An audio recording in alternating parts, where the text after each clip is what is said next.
Насчет лекарства хотела сказать вам, что это лекарство, которое это моей маме назначила, это вот целитель. Моя мама, только один курс она принимала. Один курс, но через день 20 штук она пила. Я помню, все, только 20 дней она пила. Этот целитель по нации был таджик. Он таджик, но он давно переехал в Казахстане, он жил там. А потом мы, когда еще были, это какой-то четвертый, пятый раз, он это по наследству своего внука сказал, как это учит и дает свою, как это, профессии. Вот так, поэтому надежда, как говорят, умирает последней, это пословица русская, да, а сейчас в наше время люди 90% потеряли свои надежды. У 90% людей нету надежды.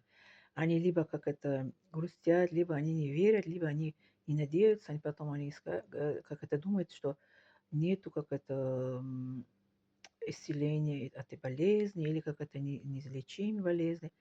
Если это болезни, это как испытание от Аллаха, мы поболеем и поправимся, иншаллах. Если это болезнь, причина смерти, как будем как это умереть с этой болезни. Ну, поэтому мы говорим, что Аллах лучше знает, что сколько это, как нам Аллах дает это жить, жизнь, да, надо жить. Сколько нам дано жить, мы должны жить. Не надо как это терять это надежду. Аят же есть в Коране, сообщит, что Аузубиллахи Раббана атина фи дуня хасаната, фил ахирати хасаната, кина азаба нар.